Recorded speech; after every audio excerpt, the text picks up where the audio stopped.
और अब खबरें विस्तार से बात करते हैं मध्य प्रदेश के धार की, जहां भोजशाला में आज बसंत पंचमी के मौके पर कड़ी सुरक्षा के बीच पूजा जारी है। वहीं आज जुमा भी है, ऐसे में मुस्लिम पक्ष भी नमाज पढ़ने पहुंचेगा, जिसको लेकर सुरक्षा कड़ी की गई है।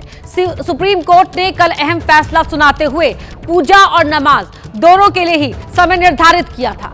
चीफ जस्टिस सूर्यकांत की अध्यक्षता वाली बेंच ने आदेश दिया कि हिंदू समुदाय को सूर्योदय से सूर्यास्त तक पूजा करने की अनुमति होगी, जबकि मुस्लिम समुदाय के लोग दोपहर 1 बजे से 3 बजे के बीच नमाज पढ़ पाएंगे। प्रशासन ने मौके पर सुरक्षा के लिए पुलिस, आरएएफ और सीआरपीएफ जवानों को तैनात किया है। पूरे परिसर की निगरानी सीसीटीवी और ड्रोन कैमरों के जरिए की जा रही है। ये 2 तस्वीरें आपके टीवी स्क्रीन पर। आज बसंत पंचमी का दिन है और मध्य प्रदेश के धार की भोजशाला में आप देख सकते हैं कि बाग देवी यानी माता सरस्वती की पूजा के लिए लोग सुबह से ही आने शुरू हो गए हैं। आप देख सकते हैं भक्तों की कतार, और ये वो सामने वो मंदिर है जहां पर माता बाग देवी यानी जिन्हें सरस्वती माता के रूप में पूजित किया जाता है, उनकी चित्र लगा करके यहाँ पर पूजा की जाती है। उस मेरे पीछे आप ये भी देख सकते हैं कि यहाँ पर एक विशाल यज्ञशाला बनी है। इसके बारे में भी इतिहास बताते हैं कि ये काफी प्राचीन यज्ञशाला है और यहाँ पर खुद राजा भोज यज्ञ किया करते थे। हर साल यहाँ पर बसंत पंचमी के दिन यज्ञ होता है। भोजशाला में हिंदू समाज की परंपरा के मुताबिक मां वाग देवी की पूजा हो रही है, तो मस्जिद में दोपहर 1 बजे से 3 बजे तक नमाज भी पढ़ी जाएगी। एबीपी न्यूज संवाददाता अंबुज पांडे ने भोजशाला परिसर के अंदर से हालात का जायजा लिया। पंचमी का शुक्रवार को आता है, प्रशासन के सामने चुनौती खड़ी हो जाती है कि यहाँ पर हिंदू पक्ष को हवन भी करवाना होता है और मुस्लिम पक्ष को जुमे की नमाज भी करानी होती है। कोर्ट का यही आदेश है। इस बार भी हिंदू पक्ष जहां एक तरफ पूजा पाठ कर रहा है, सुबह से शुरू हो गई है, वहीं पर 1 बजे से 3 बजे के बीच मुस्लिम पक्ष को भी इसी कैंपस में, हालांकि ऐसा दावा किया जाता है कि ये एक्सटेंडेड कैंपस है, अगर हम लीगल लैंग्वेज में बात करें तो इसी कैंपस में नमाज भी कराई जाएगी।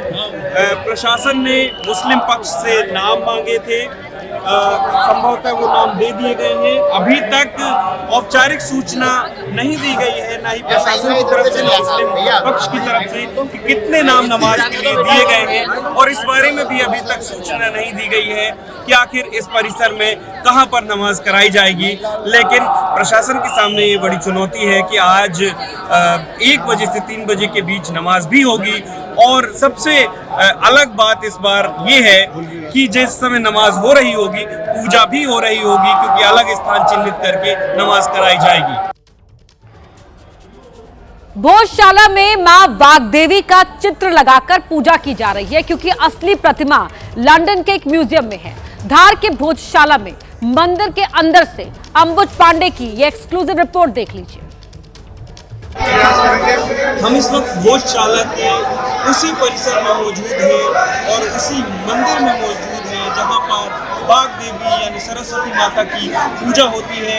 आज के दिन का विशेष महत्व है, बसंत पंचमी के दिन।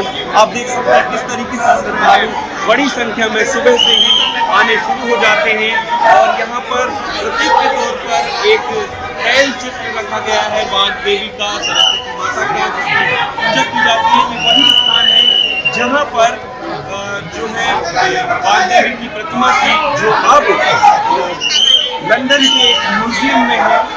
और यहाँ पर आप देख सकते हैं कि सुबह से ही श्रद्धालु पहुँचने लगते हैं, बड़ी लंबी कतार आप देख सकते हैं।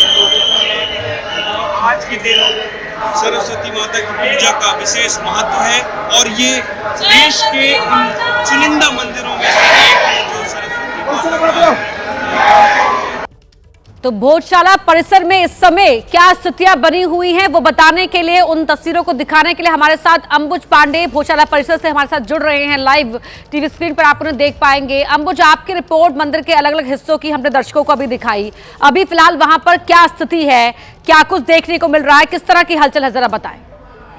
उस तरफ चला, उस तरफ अच्छा इधर जी देखिए अपर्णा, आज बसंत पंचमी का दिन है और आज जो हिंदू श्रद्धालु हैं माता सरस्वती की पूजा के लिए यहाँ पर पहुँचते हैं। भोजशाला जो कि जिसको बाग देवी के मंदिर के रूप में हिंदू देखते हैं, उसकी ऐतिहासिक मान्यता, धार्मिक मान्यता भी है और मुस्लिम पक्ष इसको मस्जिद के पक्ष में के तौर पर देखती है। देख सकते हैं कि कितनी लंबी कतारें यहाँ पर लगी हुई हैं और ये कतार सुबह से ही शुरू हो गई, जबकि लोग जो हैं यहाँ पर सुबह से दर्शन करने के लिए आते हैं। जैसा कि हमने अंदर से रिपोर्ट में भी दिखाया था कि लगातार यज्ञ भी चल रहा है और आज पूरे दिन ये अखंड पूजा यहाँ पर चलती रहेगी और 1 बजे से 3 बजे के बीच नमाज भी अता कराई जाएगी, जो सुप्रीम कोर्ट का आदेश भी है। इस बार अलग जगह चिन्हित की गई है, जिसकी वजह से 1 बजे से 3 बजे के बीच जिस वक्त नमाज हो रही होगी उस वक्त पूजा भी चल रही होगी, यानी कि सुबह से शाम तक अखंड पूजा चलेगी। कुछ लोग भी हमारे साथ हैं, कुछ श्रद्धालु हमारे साथ हैं। आप लोग बताएं कि आज सुबह से ही यहाँ पर आप लोग पहुँचे हुए हैं, अखंड पूजा चल रही है। यहाँ पर आज धार का सोया हिंदू समाज जागृत होकर लाखों की संख्या में अपनी मां की पूजा करने के लिए यहाँ पर आया है और अभी निश्चित तौर पर थोड़ी देर बाद शोभा यात्रा के रूप में, जिसमें भी लाखों की संख्या में तादाद में हिंदू एकत्रित होकर यहाँ पर मां की पूजा आज पूरे दिन सूर्योदय से सूर्यास्त तक माननीय सुप्रीम कोर्ट का हम जो आदेश हुआ उसका बहुत बहुत स्वागत करते हैं। और सुप्रीम कोर्ट ने जो आदेश किया है कि हिंदुओं के साथ में पूरा दिन पूजा करेगी, इससे हम बहुत खुश हैं। हिंदू समाज में खुशी की लहर है। आज अपनी मां का जन्मोत्सव मनाने के लिए बसंत पंचमी के शुभ अवसर धार का हिंदू समाज बड़ी संख्या में पधारा है। अब आपकी न्यूज के माध्यम से पूरे देश में बताएं कि धार का हिंदू समाज अपनी मां के लाने के लिए संकल्पित है और निश्चित तौर पर हमारी मां लंदन में बैठी है और एक दिन हमारे बीच में विराजित होकर यहाँ पर भव्य मां सरस्वती का मंदिर बनेगा। जय जय सिया राम। आप देख सकते हैं किस तरीके से सुरक्षा व्यवस्था भी यहाँ पर रखी गई है। बिल्कुल जिस तरह का यहाँ पर उत्साह देखने को मिल रहा है पूजा को लेकर, उसके बाद यहाँ पर जो तस्वीरें हैं आपके जरिए लगातार हम दर्शकों को दिखा रहे हैं। बहुत धन्यवाद अंबुज पांडे आपका इस पूरी जानकारी के लिए, तस्वीरों के लिए। बढ़ते आगे, बात पुणे की कर लेते हैं। जाके लोनी इलाके में एक सोसाइटी में एक कार ने बच्चे को कुचल दिया। हादसे में 4 साल के मासूम बच्चे की मौत हो गई। दर्दनाक हादसे का सीसीटीवी फुटेज भी सामने आया है। इसमें दिख रहा है कि बच्चा सोसाइटी में खेल रहा था। बच्चा खेलते खेलते जैसे ही आगे बढ़ता है तभी अचानक एक तेज रफ्तार कार उसे कुचल देती है। कार ड्राइवर को जैसे ही अनहोनी का एहसास होता है वो कार रोकता है। आसपास मौजूद लोग उस बच्चे की ओर दौड़ पड़ते हैं। बच्चे को कार में लेकर अस्पताल ले जाया जाता है, लेकिन बच्चे की मौत हो चुकी थी। हादसे के बाद सोसाइटी में गम का माहौल है। तस्वीरें पुणे की एक सोसाइटी की है, जहां पर सोसाइटी के अंदर ही ये दर्दनाक हादसा हुआ है।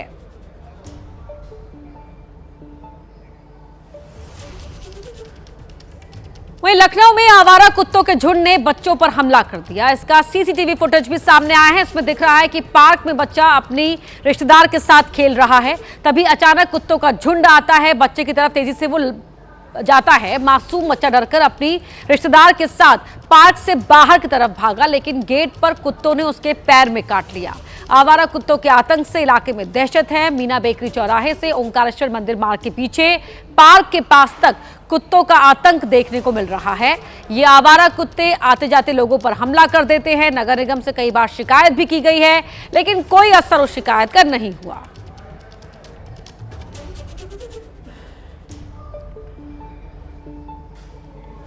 और अब बात करते हैं कानपुर पुलिस की। बड़ी कामयाबी कानपुर पुलिस के हाथ लगी है। कानपुर कमिश्नरेट ने छापेमारी करते हुए हवाला और अवैध लेन देन का बड़ा रैकेट पकड़ा है। मौके से 2 करोड़ रुपए कैश भी बरामद किया है। साथ ही 70 किलो चांदी भी बरामद की गई है, जिसकी अनुमानित लागत 2 करोड़ रुपए बताई जा रही है। इसके अलावा मौके से नेपाली करेंसी भी मिली है। पुलिस ने मामले को लेकर 4 लोगों को अरेस्ट किया है। ये छापेमारी धनकुट्टी के घनी आबादी वाले इलाके में एक मकान में क्राइम ब्रांच पुलिस ने की है। फिलहाल पुलिस आरोपियों से पूछताछ कर रही है।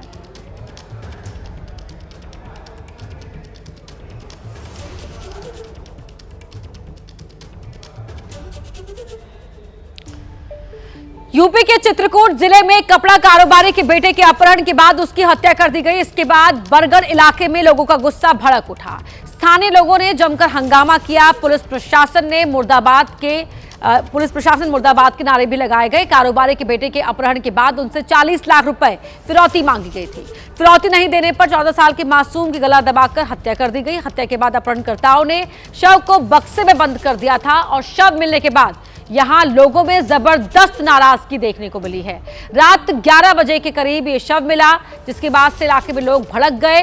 गुस्साए लोगों ने आयुष के शव को प्रयागराज चित्रकूट नेशनल हाईवे पर रखकर जाम लगा दिया। हत्या का आरोप कपड़े की दुकान में काम करने वाले एक विशेष संप्रदाय के 4 युवकों पर लगा। तनाव को देखते हुए इलाके में भारी पुलिस फोर्स पहुंच गई। इन तस्वीरों में आप देख सकते हैं कि लोग पुलिस के सामने हंगामा कर रहे हैं और पुलिस लोगों को खदेड़ रही है। बाद में पुलिस ने मुठभेड़ में हत्या के एक आरोपी कल्लू को ढेर कर दिया।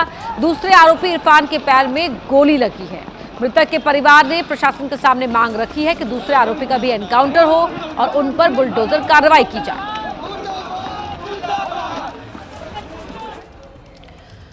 अब आपको यूपी की धार्मिक नगरी मथुरा लेकर चलते हैं, जहां 40 दिन के होली महोत्सव की शुरुआत हो गई है।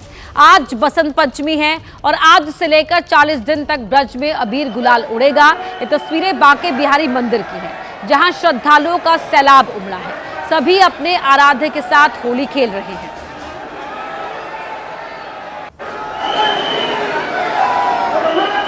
तो यूपी के मथुरा की तस्वीरें आप देख रहे हैं। बांके बिहारी के द्वार पर श्रद्धालुओं को गुलाल उड़ाता हुआ देख सकते हैं। 40 दिन के होली महोत्सव की शुरुआत आज से हो गई है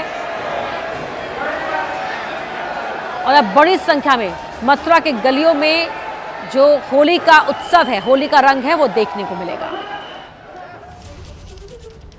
गुरुग्राम की बात करते हैं, जहां पुलिस ने डिलीवरी बॉय के अपहरणकर्ताओं को ताबड़तोड़ एक्शन के बाद कुछ ही देर में अरेस्ट कर लिया। दरअसल सोशल मीडिया पर किडनैपर्स का वीडियो तेजी से वायरल हो रहा था। इसमें कुछ युवक एक डिलीवरी बॉय का अपहरण करते हुए दिखाई दे रहे थे। पुलिस के मुताबिक एसबीआई रोड के पास डिलीवरी बॉय की कार के आगे अचानक ही 2 कारें आकर रुकी। उसमें से 2 युवक निकले और आरोपियों ने गाड़ी से जबरन बाहर निकालकर डिलीवरी बॉय को लाठी डंडों से पीटा। इसके बाद उसे जान से मारने की धमकी देते हुए जबरदस्ती अपनी कार में डाल लिया और अपहरण करके ले जाने लगे। उसी वक्त वहां पुलिस की ईवीआर टीम पहुंच गई। पुलिस टीम को देखकर आरोपी घबरा गए और भाग खड़े हुए। पुलिस ने पीछा कर अमन और जयबीर नाम के आरोपी को कार सहित पकड़ लिया है और डिलीवरी बॉय को उनके चंगुल से छुड़ा लिया है। आरोपियों के मुताबिक 2024 में डिलीवरी बॉय ने उनके पैसे चुरा लिए थे और उन रुपयों को वो वापस नहीं दे रहा था। उनका इरादा पीड़ित को डराकर रुपए वसूलना था।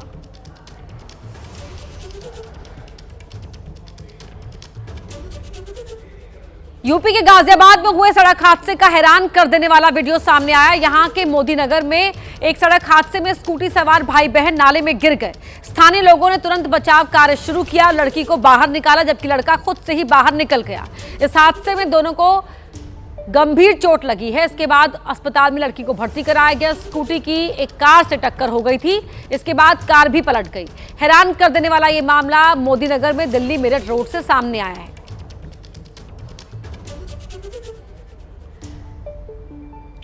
इंदौर के भागीरथपुरा के बाद अब महू में भी दूषित पानी से लोगों के बीमार होने का मामला सामने आया है।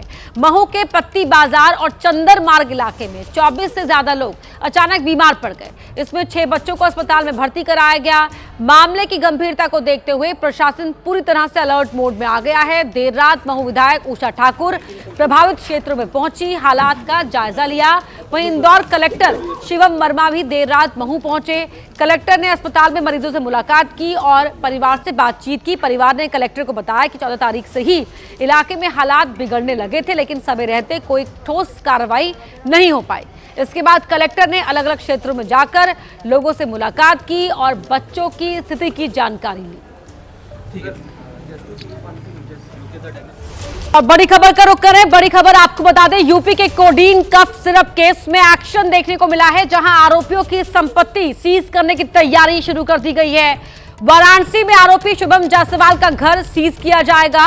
भोला जायसवाल की करोड़ों की संपत्ति पर भी एक्शन लिया जाएगा। 28 करोड़ रुपए की संपत्ति को सीज किए जाने की बात निकलकर सामने आ रही है। ये बड़ी कार्रवाई यहां पर की जाएगी। आपको दिखाते हैं 3 अलग अलग जगहों की तस्वीरें। किस तरह जनवरी के महीने में पहाड़ों पर भारी बर्फबारी हो रही है। तस्वीरें 3 पहाड़ी राज्य जम्मू कश्मीर, हिमाचल प्रदेश और उत्तराखंड की हैं। 3 अलग अलग राज्य हैं, लेकिन तस्वीर में जो नजारा दिख रहा है वो एक जैसा ही है। चारों तरफ सिर्फ बर्फ ही बर्फ दिखाई दे रही है।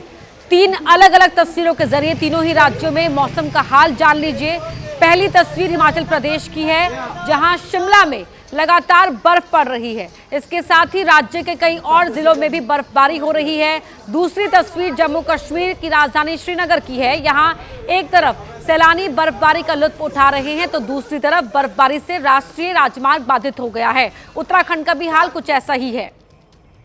और अब बनिहाल की तस्वीरें आपकी टीवी स्क्रीन पर है। किस तरह पर देखिए, चाहे रेलवे ट्रैक हो, चाहे आम रास्ते हो, हर तरफ सिर्फ बर्फ ही बर्फ दिखाई दे रही है। और बर्फ जमी होने से जहां सैलानी खुश हो रहे हैं, तो वहीं जो स्थानीय लोग हैं उन्हें भी चुनौतियों का सामना करना पड़ रहा है। देखिए, ये ट्रेन के ऊपर आपको दिखाई दे रही है जो बर्फबारी वहां पर हो रही है, किस तरह बर्फ की परत इस ट्रेन के ऊपरी हिस्से में जम गई है।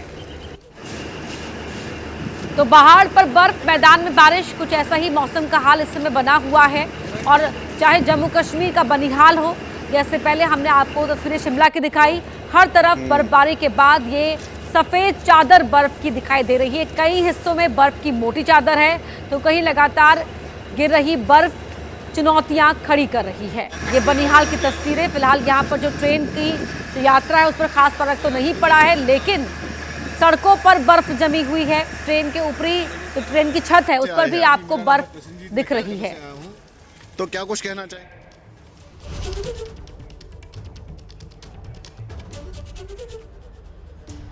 और अब आपको दिखाते हैं उत्तराखंड की तस्वीरें, जहां पर भारी बर्फबारी हुई है। यहां के मसूरी और धनौल्टी में सीजन की पहली बर्फबारी देखने को मिली। इस बर्फबारी को देखने के बाद टूरिस्ट खुशी से झूम उठे।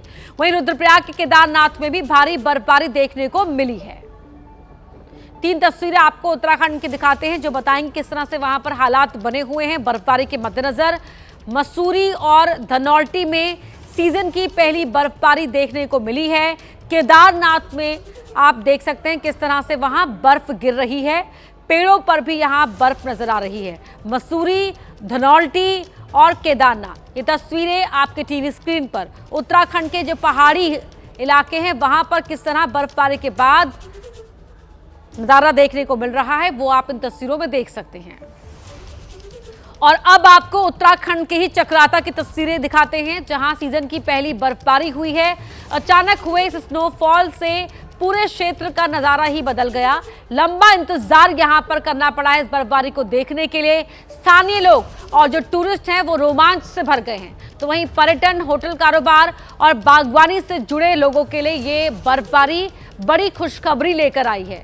सुबह होते ही चक्राता और आसपास के पहाड़ों की चोटियां बर्फ की सफेद चादर से ढक गई।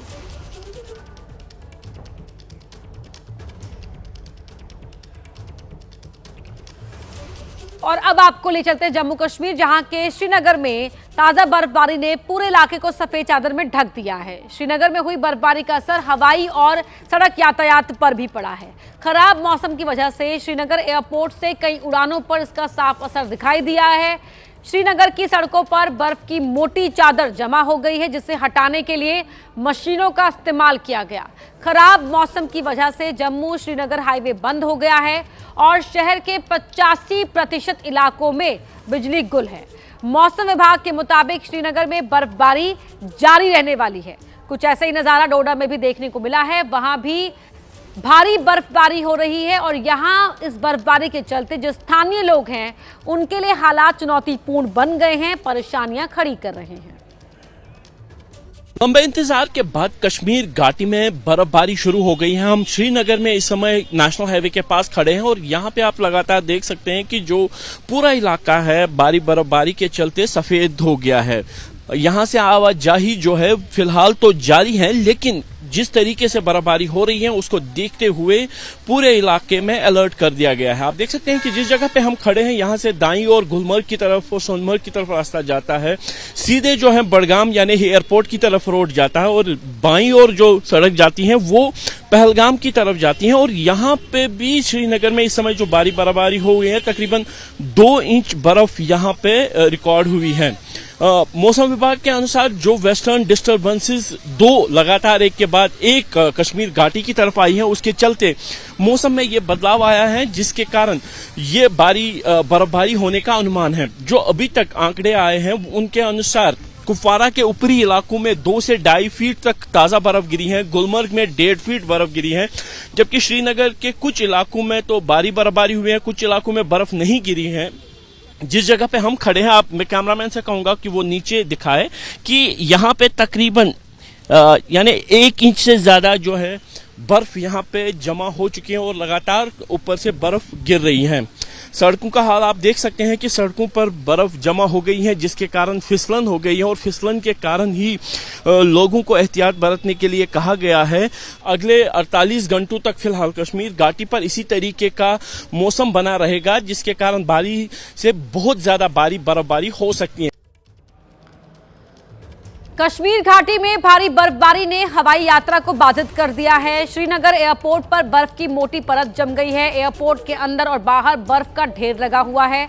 हवाई अड्डे पर बर्फ हटाने का काम जारी है। एयरपोर्ट अथॉरिटी ने यात्रियों को उड़ानों की जानकारी के लिए एयरलाइन से संपर्क करने की सलाह दी है। बर्फ की वजह से विमानों की उड़ने और उनकी लैंडिंग में दिक्कतें पेश आ रही हैं।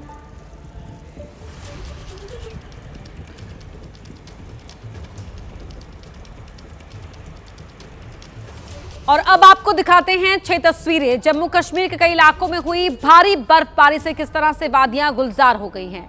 बनिहाल, माता वैष्णो देवी, कुपवाड़ा, गुलमर्ग, उधमपुर और बारामूला की तस्वीरें हैं। तापमान कई जगहों पर 0 से भी काफी नीचे चला गया है, तो वहीं कड़ाके की ठंड के चलते यहां जो बर्फ से ढकी हुई खूबसूरत वादियां हैं, इन्हें देखकर टूरिस्ट खुश हो गए हैं और घरों पर भी बर्फ की मोटी चादर नजर आ रही है। मौसम विभाग ने जम्मू कश्मीर के कई इलाकों में बर्फबारी की चेतावनी जारी की है। तो एक साथ जम्मू कश्मीर में हुई भारी बर्फबारी की 6 तस्वीरें आपकी टीवी स्क्रीन पर हैं। साफ नजर आ रहा है कि कैसे पहाड़ी इलाकों पर भारी बर्फबारी से पूरी फिजा ही बदल गई है।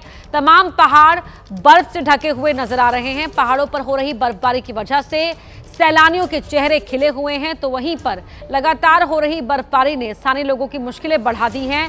पारा माइनस में पहुंच गया है और कड़कड़ाती ठंड से लोगों को परेशान भी होना पड़ रहा है। पहाड़ों में जारी बर्फबारी का असर मैदानी इलाकों में भी दिख रहा है, जहां पर पारा लगातार नीचे गिरता दिख रहा है। और अब जम्मू कश्मीर के रामबन की तस्वीरें आप टीवी स्क्रीन पर देख रहे हैं। यहां पर देखिए किस तरह से जो पेड़ हैं वो भी अब सफेद नजर आ रहे हैं, क्योंकि यहां पर जो बर्फ गिरी वो इन पेड़ों की टहनियों पर जम गई है।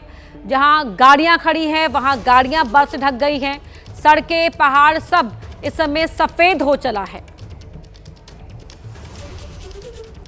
और अब आपको दिखाते हैं जम्मू कश्मीर में ही माता वैष्णो देवी मंदिर मार्ग, जो पूरी तरह से यहां पर भी बर्फबारी के चलते बाधित हुआ है और यात्रा को कुछ समय के लिए रोक दिया गया है। और यहां भी बर्फबारी हुई है। किस तरह से यहां पर पेड़ों पर, रास्तों पर, छतों पर बर्फबारी दिख रही है, वो आप इन टीवी स्क्रीन पर आ रही तस्वीरों में देख सकते हैं। और अब आपको दिखाते हैं बारामूला की तस्वीरें, जहां बारामूला में भी भारी बर्फबारी हो रही है। लगातार यहां पर बर्फबारी होने की वजह से जो टूरिस्ट पहुंचे हुए थे वो तो खुश हो गए, लेकिन जो स्थानीय लोग हैं उनके लिए ये मौसम चुनौतीपूर्ण बना हुआ है। हालांकि इस बार ये कहा गया कि बर्फबारी थोड़ा देरी से शुरू हो रही है, लेकिन बर्फबारी हुई है, जो बागवानी से जुड़े लोगों के लिए अच्छी खबर लेकर आई है। और अब उधमपुर की तस्वीरें आप देखिए किस तरह से उधमपुर में भी ये देखिए बर्फ ही बर्फ दिखाई दे रही है। पहाड़ ढके हुए हैं बर्फ से, रास्ते ढके हुए हैं, सब कुछ यहाँ स्नो कवर। देखिए गाड़ियां भी नजर नहीं आ रही है, क्योंकि गाड़ियां जो वहां पर खड़ी थी वो लगातार हो रही बर्फबारी से पूरी सफेद हो चुकी है और इसी बर्फ की मोटी परत में वो मर्ज हो गई है, मिल गई है। तो रास्तों पर बर्फ की मोटी चादर जमी हुई है। पहाड़ सफेद बर्फ से ढके हुए हैं, पेड़ अब सफेद नजर आ रहे हैं, क्योंकि हर तरफ सिर्फ बर्फ ही बर्फ यहां पर दिख रही है। तो मौसम का मिजाज मैदान से लेकर पहाड़ हर तरफ बदल गया है। जहां मैदान में बारिश हो रही है, पहाड़ पर बर्फबारी हो रही है, टूरिस्ट खुश हैं। टीवी स्क्रीन पर अलग अलग शहरों से आई तस्वीरें आपको दिखा रहे हैं, जहां पर्यटक बर्फबारी का मजा ले रहे हैं। शिमला और मनाली में भारी बर्फ पड़ी है। बर्फबारी के बाद यहां पर देखिए टूरिस्ट किस तरह से खुश नजर आ रहे हैं, झूम रहे हैं स्नोफॉल को देखकर। वो आप इन तस्वीरों में उनकी खुशी का अंदाजा लगा सकते हैं। ये दो तस्वीरें आपके टीवी स्क्रीन पर देखिए, गाड़ियां भी बर्फबारी में ढकी हुई हैं। स्नो कवर्ड पेड़ यहां पर दिखाई दे रहे हैं। टूरिस्ट देखिए कितने खुश हैं और हिमाचल की मनाली में टूरिस्ट की खुशी देखते ही बन रही है, क्योंकि वो स्नोफॉल के बीच यहां पर अपनी ट्रिप का मजा उठा रहे हैं। तो यहां पर सैलानी खुश हैं और जो कारोबारी पर्यटन से जुड़े हुए हैं, होटल कारोबारी हैं, वो बहुत खुश हुए हैं, क्योंकि अब इस बर्फबारी के बाद उन्हें उम्मीद है कि टूरिस्ट और बड़ी संख्या में यहाँ आएंगे। और जो सैलानी हैं, जो पहुंचे हैं खास तौर पर पहाड़ी इलाकों में ठंड का मजा लेने के लिए, बर्फबारी का लुत्फ उठाने के लिए, वो बेहद खुश हो गए हैं। दिल्ली एनसीआर की बात करें तो यहां भी आज मौसम ने करवट ली। मौसम विभाग ने इसके लिए येलो अलर्ट जारी किया। सुबह से दिल्ली एनसीआर में हल्की बारिश शुरू हो गई। मौसम विभाग के मुताबिक अधिकतम तापमान 20 डिग्री और न्यूनतम तापमान 13 डिग्री सेल्सियस के आसपास रहने की उम्मीद है। बारिश अभी भी बाहर दिल्ली एनसीआर में लगातार हो रही है और पूरे दिन गरज के साथ साथ बारिश, बिजली चमकने और तेज हवाओं का सिलसिला जारी रह सकता है। दोपहर, शाम और रात हर समय आंधी और बारिश को लेकर अनुमान जताया गया है। मौसम विभाग की माने तो बारिश के बाद 24 से 25 जनवरी को एक बार फिर ठंड बढ़ने के आसार हैं। मौसम विशेषज्ञों के मुताबिक आज बारिश और तेज हवाओं से प्रदूषण से काफी हद तक राहत मिल सकती है, लेकिन इसके बाद ठंड और कोहरे के कारण एक बार फिर हालात बिगड़ने की आशंका है। ये 3 तस्वीरें भीकाजी कामा प्लेस, एम्स और कर्तव्य पथ की आप टीवी स्क्रीन पर देख रहे हैं। दिल्ली एनसीआर में मौसम ने एक बार फिर करवट ली है और इसी का कारण है शुक्रवार सुबह से ही दिल्ली और एनसीआर में रुक रुक कर बारिश हो रही है। एक तस्वीर हम आपको दिखाना चाहेंगे, मेरे सहयोगी कपिल इस वक्त आपको दिखाएंगे कि दिल्ली और एनसीआर में मौसम सुहावना बना हुआ है और इसको लेकर मौसम विभाग की तरफ से पूर्वानुमान भी जारी किया गया है और अलर्ट भी जारी किया गया है। आपको बता दें, दरअसल मौसम विभाग ने कहा है कि आज पूरे दिन इसी तरीके से दिल्ली और पूरे एनसीआर में रुक रुक कर बारिश होगी, जिसको लेकर ऑरेंज अलर्ट भी जारी किया है। एक तरफ तो जहां मौसम सुहावना हुआ, लेकिन वहीं दूसरी तरफ अगर आप देखेंगे जो ट्रैफिक की मूवमेंट है, जो ट्रैफिक की चाल है, वो बिल्कुल सुस्त पड़ गई है। बारिश होने के कारण जो गाड़ियां हैं वो रेंगती हुई रोड पर दिखाई दे रही हैं।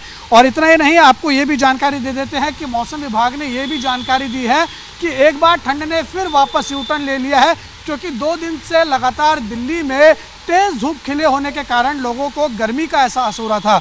लेकिन मौसम विभाग का कहना है कि एक ताज़ा वेस्टर्न डिस्टर्बेंस सक्रिय हुआ है, जिसका असर पहाड़ी इलाकों से लेकर मैदानी इलाकों तक पड़ रहा है। 26 जनवरी तक जो कड़ाके की सर्दी है एक बार फिर से दिल्ली और एनसीआर में पड़ने की संभावना मौसम विभाग ने जताई है।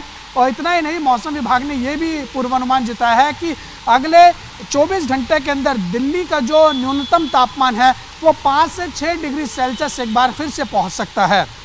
वीडियो जर्नलिस्ट कपिल के साथ उज्जवल कुमार, एबीपी। बसंत पंचमी के मौके पर प्रयागराज के संगम तट पर सुबह से ही भारी संख्या में श्रद्धालु पहुंच रहे हैं। कड़ाके की ठंड के बावजूद लाखों की संख्या में श्रद्धालु त्रिवेणी संगम में पवित्र डुबकी लगा रहे हैं। ये माघ मेले का चौथा बड़ा स्नान पर्व है, जिसे अमृत स्नान भी कहा जाता है। प्रशासन का अनुमान है करीब 2 करोड़ श्रद्धालु आज आस्था की डुबकी लगाएंगे। वहीं हरिद्वार में भी काफी संख्या में श्रद्धालु हर की पैड़ी पर पवित्र स्नान करने पहुंचे हैं। इन तस्वीरों में आप देख सकते हैं संगम तट पर श्रद्धालुओं की भीड़, हर की पैड़ी पर पवित्र स्नान। और आज बड़ी संख्या में यहां पर श्रद्धालु पहुंचे हुए हैं। सर्द मौसम के बावजूद यहां पर श्रद्धालुओं की आस्था मौसम पर भारी पड़ती नजर आ रही है। आज का स्नान चौथा स्नान है, अमृत स्नान भी इसे कहा जाता है। आज के स्नान का विशेष महत्व होता है, तो अपने परिवार की सुख समृद्धि और साथ ही मोक्ष की कामना के लिए भी यहाँ दूर दूर से भक्त श्रद्धालु पहुंचते हैं और आज का ये पवित्र स्नान करते हैं। हरियाणा के गुरुग्राम में बेकाबू रफ्तार का कहर दिखाते हैं। यहाँ के गोल्फ कोर्स रोड पर एक तेज रफ्तार कार ने दूसरी कार को टक्कर मार दी। हादसे की तस्वीरें कार में लगे डैश कैम में रिकॉर्ड हो गई। इन तस्वीरों में आप देख सकते हैं कैसे तेज रफ्तार के चलते यह हादसा हुआ। 2 कारों की टक्कर में कुछ लोग भी घायल हो गए। अस्पताल में इन्हें भर्ती कराया गया। इसके बाद घायलों के बयान के आधार पर पुलिस ने केस दर्ज करते हुए गाड़ी को अपने कब्जे में ले लिया है। ये 2 तस्वीरें आपके टीवी स्क्रीन पर हैं। बेकाबू रफ्तार का कहर, 2 कारों के बीच में टक्कर मारने वाले की गाड़ी जब्त कर दी गई है।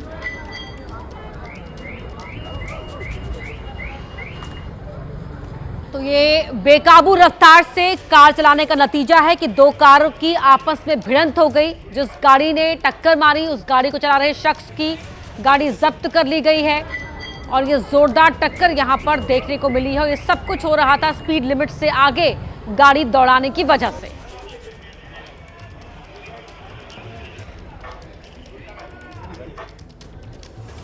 यूपी के आगरा की बात करते हैं, जहां उस वक्त दर्दनाक हादसा हो गया जब एक जलती हुई कार में अचानक ही आग लग गई और देखते ही देखते कार आग का गोला बन गई और ड्राइवर जिंदा जल गया। बताया जा रहा है कि कार बोदला से बिजपुरी की तरफ जा रही थी, तभी अचानक सीएनजी कार में आग लग गई, जो देखते ही देखते विकराल हो गई। कार में फंसा ड्राइवर मदद के लिए चीखता रहा, लेकिन आग की लपटें देखकर कोई मदद के लिए आगे नहीं आया।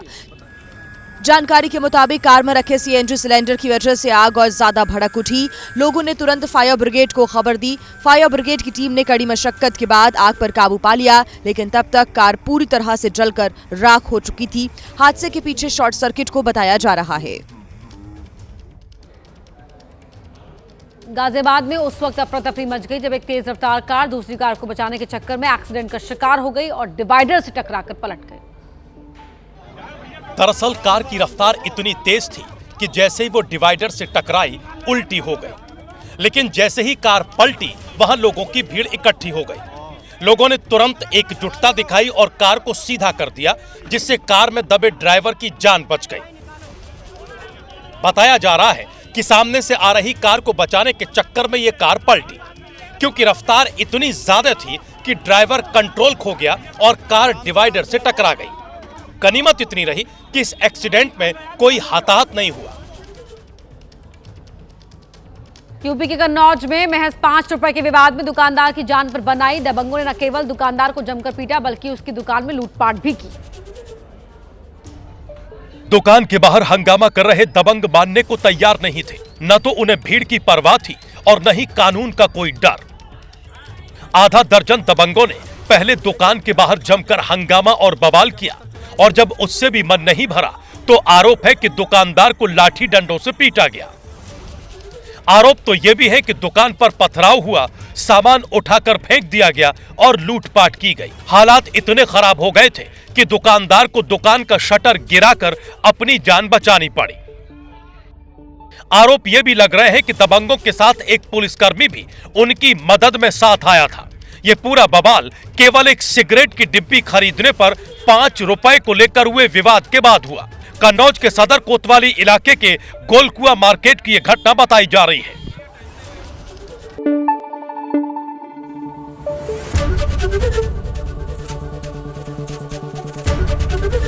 एबीपी न्यूज आपको रखे आगे।